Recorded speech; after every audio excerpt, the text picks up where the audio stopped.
حامدا ومصليا أما بعد نحمده ونصلي على رسوله الكريم أما بعد أعوذ بالله من الشيطان الرجيم بسم الله الرحمن الرحيم يا أيها الذين آمنوا كتب عليكم الصيام كما كتب على الذين من قبلكم لعلكم تتقون قال النبي صلى الله عليه وسلم إذا دخل شهر رمضان وفتحت أبواب السماء وغلقت أبواب جهنم وسلسلة الشياطين أو كما قال عليه الصلاة والسلام۔ حاضرین مکرم، سامعین ذی وقار،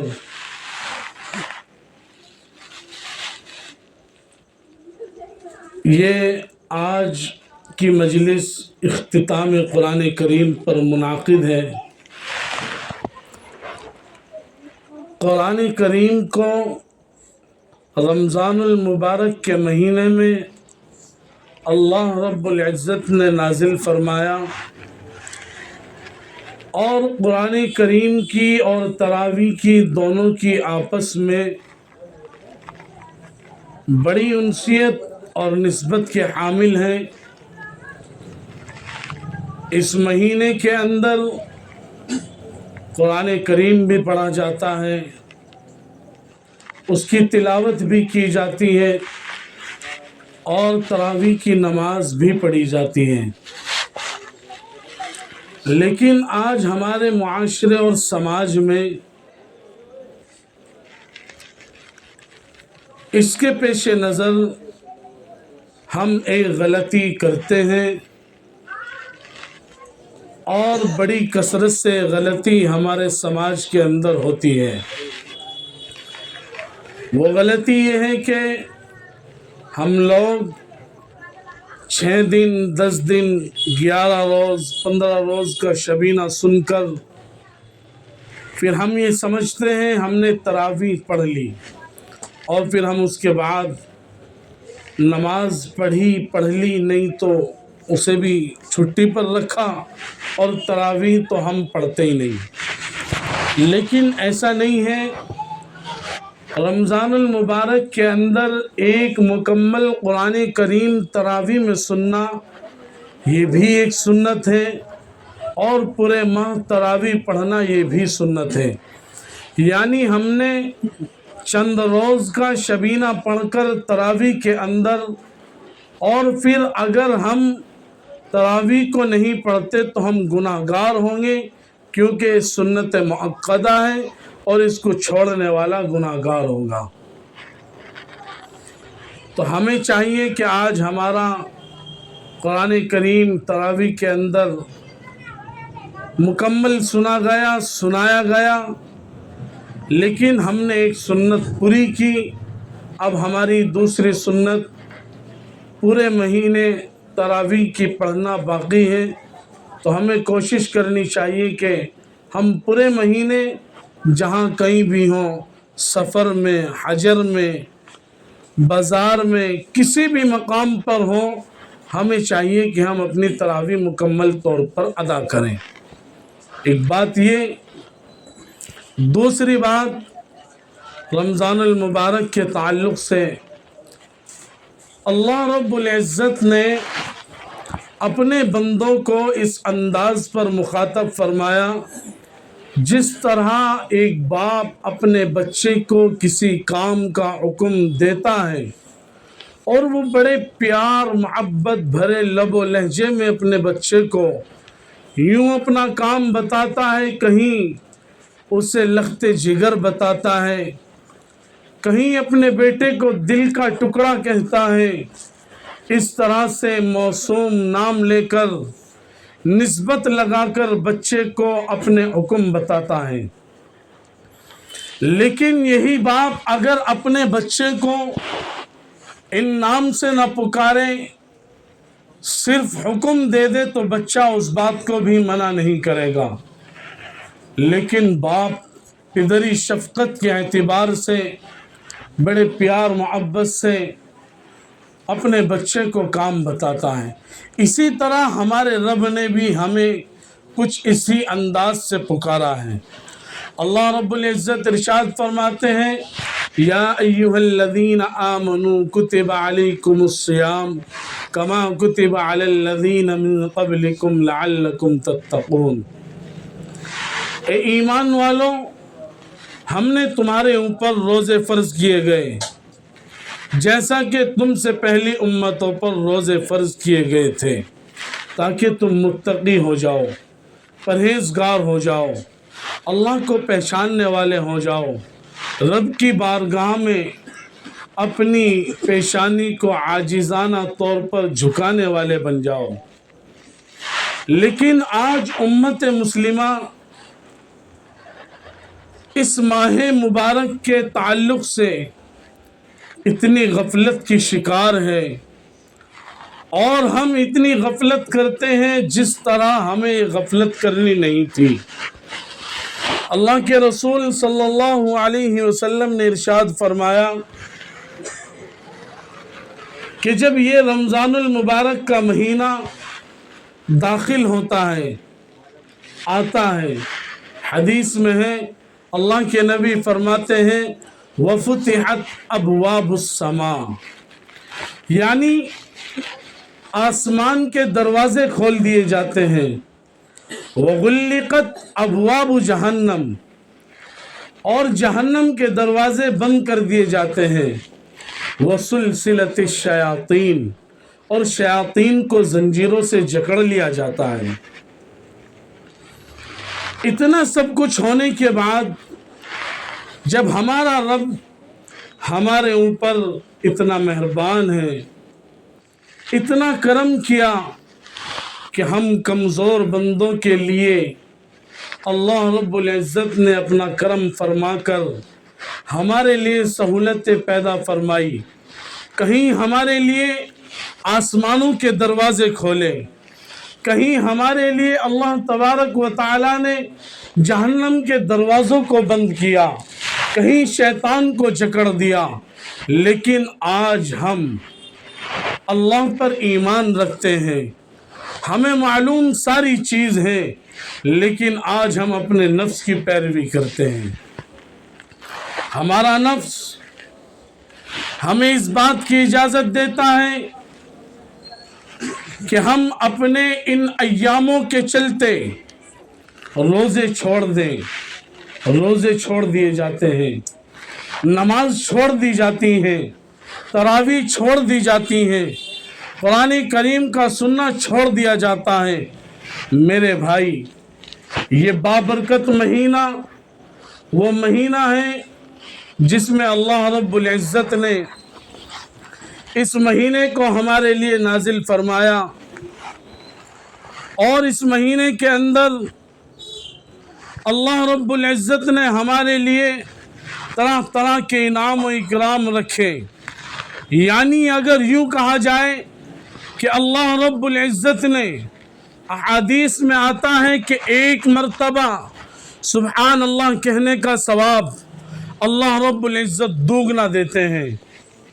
ایک حدیث میں آتا ہے کہ اللہ رب العزت اس مہینے عبادت کرنے والوں کو حرم محترم میں جس طرح ایک مرتبہ سبحان اللہ کہنے کا ثواب 1,00,000 سبحان اللہ کہنے کے برابر ملتا ہے، اسی طرح اس مہینے میں اللہ تبارک و تعالی وہ ثواب عطا فرماتے ہیں۔ لیکن آج ہمارے معاشرے اور سماج میں اس ماہ مبارک کی بے حرمتی اور توہین کی جاتی ہے، اللہ رب العزت کے غصے کو دعوت دی جاتی ہے، اللہ رب العزت کے قہر اور جلال کو دعوت دی جاتی ہے۔ میرے بھائی، ہم ایمان رکھتے ہیں اللہ اور اس کے رسول پر، جہاں اللہ نے ہمارے لیے اتنی بابرکتیں اور اتنا کرم فرمایا کہ کہیں ہمیں ایک مرتبہ سبحان اللہ کہنے پر دوگنا اجر دیا۔ کہیں اللہ کے نبی نے فرمایا جب یہ مہینہ شروع ہوتا ہے تو اللہ آسمانوں کے دروازے کھول دیتا ہے، جہنم کے دروازے بند کر دیتا ہے، شیطان کو جکڑ دیتا ہے، منادی کرنے والا فرشتہ اعلان کرتا ہے کوئی بندہ اپنے رب کی بارگاہ میں اپنا سوال لے کر حاضر ہو، وہ کہے ربا میں کون سے بگڑا ہوا ہوں، میں آج تیرے دربار میں اپنی نیاز جھکانے آیا ہوں، تجھ سے مانگنے آیا ہوں، رب میری دعا قبول کر لے۔ کہیں بندہ اپنی پریشانی لے کر آئے، کہیں بندہ مقروض ہے اپنے قرض کی ادائیگی لے کر آئے۔ وہ امت تھی جسے اللہ نے 900 برس کی عمر عطا کی تھی، حضرت شعیب علیہ السلام، حضرت ہود علیہ السلام، حضرت نوح علیہ السلام، حضرت شیش علیہ السلام۔ وہ لوگ تھے اتنے طاقتور تھے، ان کا قد و قامت اتنا زبردست تھا، وہ پہاڑوں کو اپنے ہاتھوں سے تراش لیا کرتے تھے، مکان بنا لیا کرتے تھے۔ وہ لوگ 900 برس زندہ رہتے تھے، عمریں اتنی طویل ہوتی تھی۔ صحابہ کہنے لگے یا رسول اللہ ان قوم کے مد مقابل ہم عبادات میں کم ہوں گے، ہم اپنے رب کو راضی نہ کر سکیں گے، اپنے رب کی اتنی حمد و ثنا نہ کر سکیں گے۔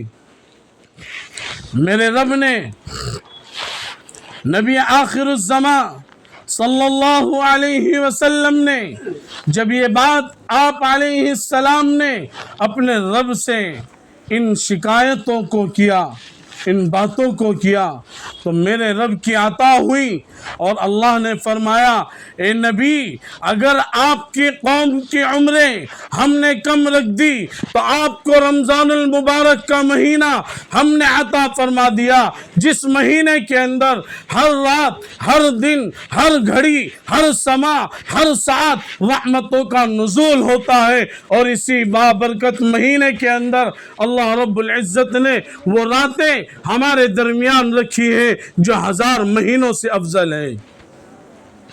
اور آج ہم اپنی ناک کے لیے، اپنے پیسے کے لیے، اپنی اکڑ اور چودراہٹ کے لیے ہم اپنے بھائی کو زیر کرتے ہیں، اپنے بھائی سے بول چال بند کرتے ہیں، امت مسلمہ کے 1000 فرد کا دل توڑ کر، ہم طرح طرح کی نمائش کر کر اپنے آپ کو پیسہ والا ثابت کرنے کے لیے ہم وہ کام کرتے ہیں۔ لیکن افسوس صد افسوس آج ہمارے معاشرے اور سماج میں کس طرح اس ماہ مبارک کی بے حرمتی اور ناقدری کی جاتی ہے۔ کہیں حلیم بریانیوں کے ٹھیلے لگتے ہیں، کہیں تاری اور کہیں پوریاں بکتی ہیں، اور ہم اپنی چودراہٹ اور اللہ کے غصے کو اور اس کے جلال کو دعوت دیتے ہیں۔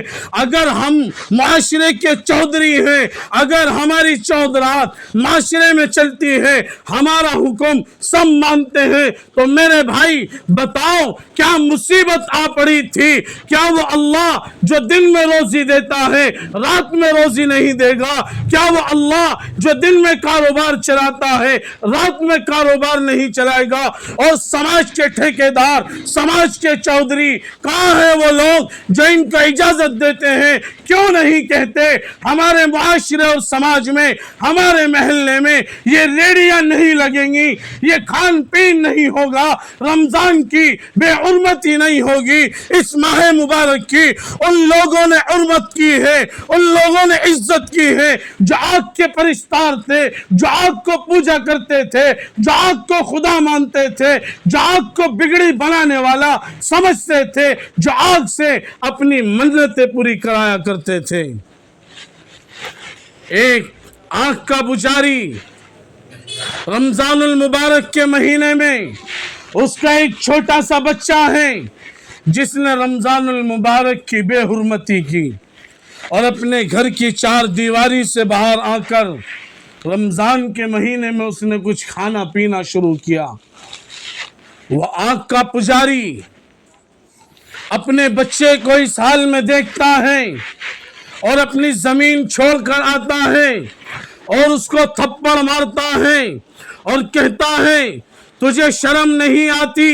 یہ مسلمانوں کا رمضان المبارک کا مہینہ چل رہا ہے، اس میں وہ اپنے رب کو راضی کرتے ہیں، وہ صبح صادق سے لے کر غروب آفتاب تک اپنے رب کو راضی کرنے کے لیے کچھ کھاتے نہیں، بھوک کی شدت ہوتی ہے، بالائے طاق رکھتے ہیں، پیاس لگتی ہے، سورج اپنی آب و تاب کے ساتھ روشنی ڈال رہا ہے، پیاس کی شدت ہے، پانی نہیں پیتے، تو بے حیائی سے ان کے ماہ مبارک میں اس طرح کھا رہا ہے، وہ اپنے بچے کو تماشا مارتا ہے، اپنے گھر کے اندر بھیجتا ہے، آخر یہ ہوتا ہے اللہ تبارک و تعالی مرنے سے پہلے اس مجوسی کو ایمان کی دولت سے سرفراز فرما دیتے ہیں۔ میں آپ سے سوال کرتا ہوں، جو اللہ ایک آگ کے پجاری کو اس احترام میں رمضان کے اعمال کو پامال کرنے سے روکنے سے اپنے بچے پر تنبیہ کرنے سے اللہ ایمان دے سکتا ہے، تو پھر وہ رب ایمان لے کیوں نہیں سکتا؟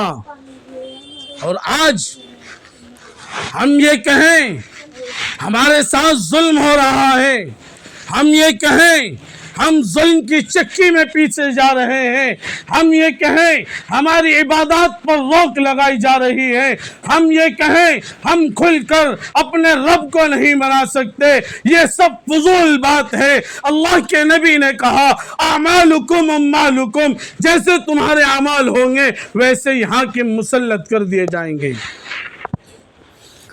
ابھی نئی تازہ خبر، ایک CO ہے جس کا نام انوج چودھری ہے، وہ یہ کہتا ہے آن ڈیوٹی، جبکہ قانون میں یہ چیز ہے آن ڈیوٹی کوئی ادھیکاری کسی کے مذہب پر کوئی بات نہیں کرے گا۔ اس نے یہ بات کہی کہ رمضان بھی قریب ہے، رمضان کے چلتے جمعے کے دن ہولی کا تہوار ہے، ہم ہولی کا تہوار منائیں گے، جس کا من بڑا ہو وہ اپنے گھر سے نکلے، جس کا من بڑا نہ ہو وہ اپنے گھر میں رہ کر نماز پڑھے، یہ نماز مسجد میں آ کر ضروری نہیں ہے۔ مسلمانوں بتاؤ تو صحیح، اگر اس نے یہ بات کہی ہے کس سے لی ہے؟ کیا ہم جب جمعے کے دن نماز پڑھنے کے لیے جاتے ہیں باقی دنوں میں کہاں رہتے ہیں؟ مسجدیں خالی ہوتی ہیں، ویران ہوتی ہیں، اور ایک دن ہم نماز پڑھنے کے لیے جاتے ہیں، کس نے اتنی ہمت دی؟ اسے کس نے یہ بات کہنے میں جرأت دی؟ یہ ہماری اور آپ کی غلطی ہے، کیونکہ اسے معلوم ہے ان لوگوں کے پاس اپنے رب کی عبادت کے لیے وقت نہیں ہے۔ ورنہ وہ قوم تھی کہ جب حضرت عمر رضی اللہ تعالیٰ عنہ ایمان لائے تو آپ صلی اللہ علیہ وسلم سے سوال کرتے ہیں، اے اللہ کے رسول آپ حرم محترم میں کیوں نماز نہیں پڑھتے؟ حضرت عمر سے اللہ کے نبی نے فرمایا عمر تیری قوم پڑھنے نہیں دیتی۔ کہنے لگے آج عمر جانے یا عمر کی قوم جانے، اور اعلان کیا اگر کسی کو اپنے بچے یتیم کرانے ہوں، بیوی کو بیوہ کرانی ہو، آج عمر کے سامنے آئے، نماز کو کر دکھائے۔ میرے بھائی کیا وجہ تھی جو اللہ ہمیں 8 دن کھانے کے لیے دیتا ہے، پینے کے لیے دیتا ہے، اور اس رب کی اتنی نافرمانی کی جاتی ہے، اتنی نافرمانی کی جاتی ہے، نمازیں ترک کی جاتی ہیں۔ اور اب 10 رمضان گزر چکے، آپ مساجد کا حال دیکھ لیں، تراویح میں پڑھنے والے لوگ در صف در کم ہوتے ہیں، نماز پڑھنے والے صف در صف کم ہوتے جا رہے ہیں۔ یہ کس نے دی؟ یہ کون بتاتا ہے ان لوگوں کو؟ اور کس کی کیا ہمت تھی کہ کوئی ہمارے مقابل میں آ کر ایسی بات کہے، نمازوں کے لیے روک لگائے اور سنیں وقت کا موجودہ حکمراں جسے میں اور آپ اپنے یوپی اور پردیش کا مکھیہ منتری کہتے ہیں، وہ اس کی تائید کرتا ہے، اس کی تائید میں اترتا ہے، اور آپ گنگے اور بہرے بن کر بیٹھے ہوئے ہیں۔ کیا اس سے پہلے ہمارے اوپر کتنے ظلم ہوئے، کتنی باتیں ہوئی، مسلمان کھڑے نہیں ہوئے اور اپنی آبیاری کو بھلا کر اسی طرح جینے کو کمال سمجھائے۔ میرے بھائی اگر ایمان ہوتا ایمان کی طاقت ہوتی، ہماری بریانی وقت پر بک رہی ہے، ہمارے ہوٹل وقت پر آباد ہو رہے ہیں، اور ایک شب گزر جاتی ہے در قطار نوجوان کیا، بوڑھے کیا، چھوٹے کیا، بڑے کیا، سب اس طرح الوؤں کی طرح جاگتے ہیں، بھاگتے ہیں، ادھر سے ادھر، کسی کو اپنی فکر نہیں۔ ایک زمانہ تھا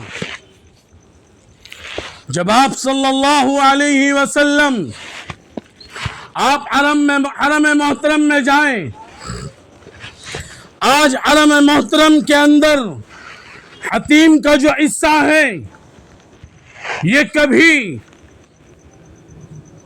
اس زمانے میں نوکیلے پتھر ہوا کرتے تھے، پہاڑی نما راستے ہوا کرتے تھے، اور آج کے مقابلے میں ماربلز بچھے ہوئے ہیں، سہولتیں ہیں، لیکن اس زمانے میں حضرت ابو بکر کا گھر چند دوری پر تھا، اور ادھر مکے کا ایک سردار تھا، آپ علیہ السلام نماز پڑھ رہے تھے، وہ آیا اور کفار بیٹھے ہوئے تھے، اس نے اپنی چادر کا پھندا آپ علیہ السلام کے گلے مبارک میں ڈالا اور اس سے کھینچا، اور اس طرح اللہ نے ابو بکر کے دل پر دستک دی۔ ابو قحافہ کا بیٹا ابو بکر دوڑا ہے اور وہاں سے چل کر حرم محترم میں آیا، اور اس بادشاہ وقت کے سردار کا ہاتھ جھڑکتے ہیں اور اس کی چادر کو پکڑتے ہیں اور اس سے علم بغاوت بلند کرتے ہیں۔ آپ علیہ السلام کی حمایت میں کھڑے ہوتے ہیں اور وہ کہتے ہیں آ مجھ سے اپنے دو ہاتھ کر۔ وہ پوچھتا ہے ان کفار سے کہ یہ کون ہے؟ کہتے ہیں یہ عرب کا شہزادہ ہے، ابو قحافہ کا بیٹا ابو بکر ہے، ریشم کا تاجر تھا، اس نے آپ علیہ السلام کی محبت میں 5 دکانیں یک کے بعد دیگرے قربان کی ہیں۔ یہ آپ پر آج آنا تو کیا ایک ذرہ برابر بھی خراج برداشت نہیں کرے گا۔ میں آپ سے کہتا ہوں آپ خیراتی دین کے مالک نہیں، آپ یہ خیراتی دین پر پانے والے نہیں، اس پر زندگی گزارنے والے نہیں۔ اس دین کے لیے نبی علیہ السلام نے بڑی قربانیاں دی ہیں، صحابہ نے بڑی قربانیاں دی ہیں، اور آج اس دین کے لیے، اس نماز کے لیے، ان روزوں کے لیے ہم پامالی کرتے ہیں، اور اس پامالی کی بدولت دوسرے ہمارے اوپر حملہ آور ہوتے ہیں۔ میرے بھائی، کیا مجبوری تھی کہ مسلمان ہونے کے بعد ہم روزوں کی حالت میں دنوں میں کھان پین کے اڈے چلائیں، اپنی ریڈیو کو روشن کریں، اور ان پر ہم اللہ کے غصے کو دعوت دیں؟ میرے بھائی، پچھلے رمضان یکم شوال سے لے کر یعنی عید کے دن صبح صادق سے لے کر اور 11 مہینے گزرتے ہیں، اللہ کے حضور جب کھڑے ہوں گے، اللہ نے اگر سوال کر لیا یا میں اور آپ اپنے گریبان میں جھانکیں، پوری زندگی نہیں، جتنے ایام گزرے وہ نہیں، جتنے سالیں گزری نہیں، ان 11 مہینوں میں 11 منٹ اگر میں اور آپ اپنی نکال کر دیکھنا چاہیں، 11 منٹ تو کیا، ان 11 میں 1 منٹ بھی ایسی نہیں ملے گی جس میں میں تھا اور میرا رب تھا اور تیسری کوئی چیز نہیں تھی۔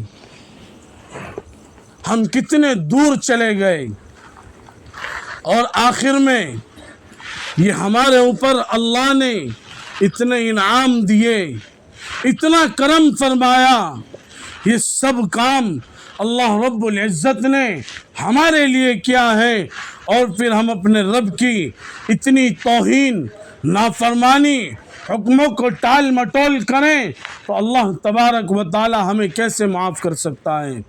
آخر ایک حدیث اللہ کے نبی نے فرمایا، میدان محشر میں جب جنتی جنت میں جائیں گے حساب و کتاب ہو چکا ہوگا، جنت کا ایک دروازہ ہے باب الریان، وہ صرف جب جنتی جنت میں داخل ہوں گے اس وقت آواز لگے گی، جو روزدار ہوا کرتے تھے، دنیا میں روزے رکھتے تھے، وہ اس دروازے سے داخل ہوں جس کے لیے اللہ رب العزت نے خاص دروازہ بنایا ہے باب الریان۔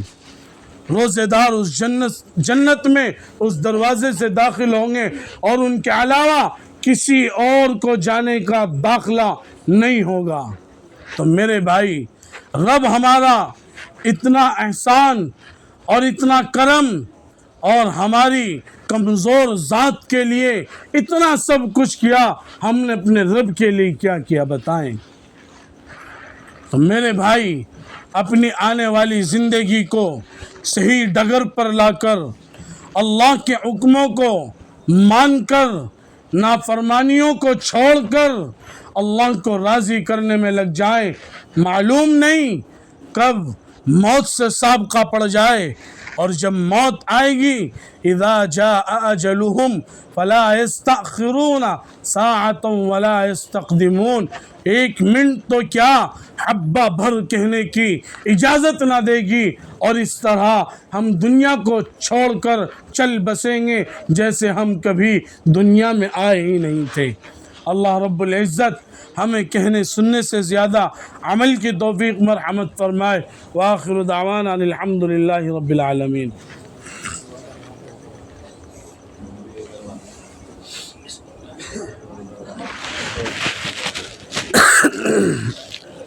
الحمد للہ رب العالمین۔ اللہم صلی علی محمد وعلی آل محمد كما صليت على إبراهيم وعلى آل إبراهيم إنك حميد مجيد.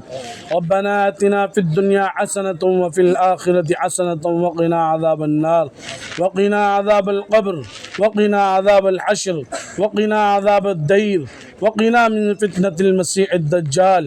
يا أحد الصمد الذي لم يلد ولم يولد يا حي يا قيوم برحمتك نستغيث. اهدنا الصراط المستقيم صراط الذين أنعمت عليهم غير المغضوب عليهم ولا الضالين. ألف لام ميم. الله لا إله إلا هو الحي القيوم. واعف عنا واغفر لنا وارحمنا أنت مولانا فانصرنا على القوم الكافرين. الہ العالمین، ہم حاضرین کی تمام تر غلطیوں کو معاف فرما، تو صغیرہ کبیرہ گناہوں کو معاف فرما۔ اے پاک پروردگار عالم، رات کے اندھیرے میں دن کے اجالے میں انجانے سے جان پوچھ کر جو بھی گناہ کیے ہیں اللہ سب کو معاف فرما۔ پاک پروردگار عالم، آج ہم پکی سچی توبہ کرنے کے ارادے سے آپ کے سامنے بیٹھے ہیں۔ یہ بہت مبارک اور بہت ہی مجلس ایسی ہے جس میں آپ نے معافی کے وعدے فرمائے ہیں۔ آپ علیہ السلام نے سب سے بہتر مجلس فرمائی ہے جہاں آپ کا، آپ کے نبی کا ذکر ہوتا رہے۔ اے پاک پروردگار، یہ سب لوگ تیرا قرآن کریم سن کر تراویح کے اندر مکمل قرآن کریم سن کر بیٹھے ہیں۔ اللہ، ان کی ہاتھوں کی لاج رکھتے ہوئے پاک پروردگار عالم ہمارے تمام تر صغیرہ کبیرہ گناہوں کو معاف فرما، آئندہ زندگی کو پاک صاف فرما۔ اے اللہ، ہمارے سے جو غلطی ہوئی ہو ہمیں سب کو معاف فرما۔ اے اللہ، جو لوگ بیمار ہیں ان کو شفاء کاملہ عاجلہ مستمر عنایت فرما۔ ہم حاضرین میں سے جو لوگ بیمار ہیں، جسمانی روحانی دونوں بیماریوں کو ختم فرما۔ پاک پروردگار عالم، اس دنیا فانی سے جتنے بھی لوگ جا چکے ہیں تمام کی مغفرت فرما، قبر کو نور سے منور فرما، درجات کو اعلیٰ فرما، بال بال حفاظت فرما۔ اے اللہ، جن بھائیوں کے روزگار چل رہے ہیں ان کے روزگار میں برکت عطا فرما، جن بھائیوں کی رقمیں رکی ہوئی ہیں، اٹکی ہوئی ہیں، تمام کی رقمیں کی نکلنے کی شکل پیدا فرما۔ اے اللہ، جن بھائیوں کا روزگار نہیں ہے ان کو حلال رزق عطا فرما، حرام رزق سے حفاظت فرما۔ پاک پروردگار عالم، اے اللہ، تو نے بڑے بڑے ملک قبیلے خاندان تباہ و برباد فرمائے ہیں۔ اللہ ہم تو آپ کی پناہ چاہتے ہیں، اپنی پناہ میں لے لیجئے۔ پاک پروردگار عالم ہمارے مستقبل کو روشن فرما دیے، دیندار بنا دیجئے، ایمان کی بقا عطا فرما دیجئے، دین پر چلنا آسان فرما دیجئے۔ اے اللہ ہم نے جو یہ قرآن کریم سنا ہے، اس میں جو غلطی کوتاہی ہوئی ہو انہیں معاف فرما کر اپنے دربار میں قبول فرما لیجئے۔ اللہ پڑھنے والے کو قبول فرما لیجئے، سننے والوں کو قبول فرما لیجئے۔ اے اللہ تو تمام کی ضروریات کو جانتا ہے، غیب سے تمام کی ضروریات کو پورا فرما دیجئے۔ اے اللہ ہم حاضرین کی تمام جائز مقاصد میں کامیابی اور کامرانی نصیب فرما دیجئے۔ اے اللہ جب تک ہمیں دنیا میں رکھنا منظور ہو اس وقت تک ہمارے جسم کی مفلوجیت سے حفاظت فرما دیجئے۔ اللہ اس جسم کو کسی غیر کا محتاج نہ بنائیے۔ اے اللہ بہت سارے لوگ ہیں جو کینسر سے، ٹی وی سے اور بڑی بڑی بیماریوں سے دوچار ہیں، اللہ سب کو شفائے کامل عاجلہ مستمر عنایت فرما دیجئے۔ اے اللہ کل اہل اسلام کو ان بیماریوں سے حفاظت فرما دیجئے۔ اے اللہ یہ تیری بیماری اے اللہ بڑے عذاب ہے، اللہ یہ رحمت بھی ہو سکتی ہیں لیکن پاک پروردگار عالم ان کے اندر بڑا درد ہوتا ہے، شدت ہوتی ہے، اللہ ہم ان کے قابل نہیں ہیں۔ پاک پروردگار عالم ایسا امتحان نہ لیجئے، اللہ ہمارے اوپر ایسا امتحان عطا فرما دیجئے جس میں ہم پاس ہو جائیں، آپ کی نظر میں کامیاب ہو جائیں، کامرانی حاصل کر لیں۔ اللہ ہمیں ایسے امتحان سے نہ گزار جس سے ہم دوچار ہو جائیں، ناکام ہو جائیں، آپ کی رضا حاصل نہ کر سکیں۔ اے اللہ ہمارے پر مانگنا نہیں آتا، اللہ آپ دینے والے ہیں، ہماری انہی غلطیوں کے ساتھ جو ہم نے مانگا ہے وہ عطا فرما دیجئے۔ اے پاک پروردگار عالم آپ علیہ السلام نے جتنی خیر کی دعائیں مانگی ہیں ان سب میں ہمارا حصہ نصیب فرما دے۔ آپ علیہ السلام نے جن شرور و فتن سے حفاظت چاہی ہے اللہ ہم بھی حفاظت چاہتے ہیں، اس دعا میں بھی ہمارا حصہ نصیب فرما دے۔ اے اللہ جو مانگا ہے وہ بھی عطا فرما دے، جو مانگنے سے رہ گیا اپنے شایان شان عطا فرما دے۔ ہماری اس مختصر سی دعا کو قبول و منظور فرما لیجئے۔ سبحان ربک رب العزت عما یصفون وسلام علی المرسلین والحمد للہ رب العالمین۔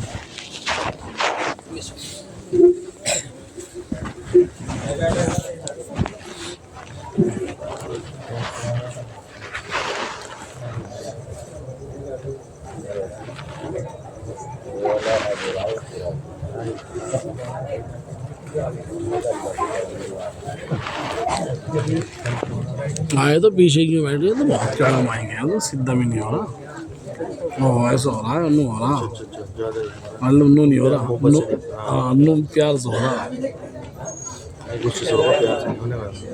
پیار سے ہو رہا، غصے سے نہیں ہو رہا۔ آواز ہیلی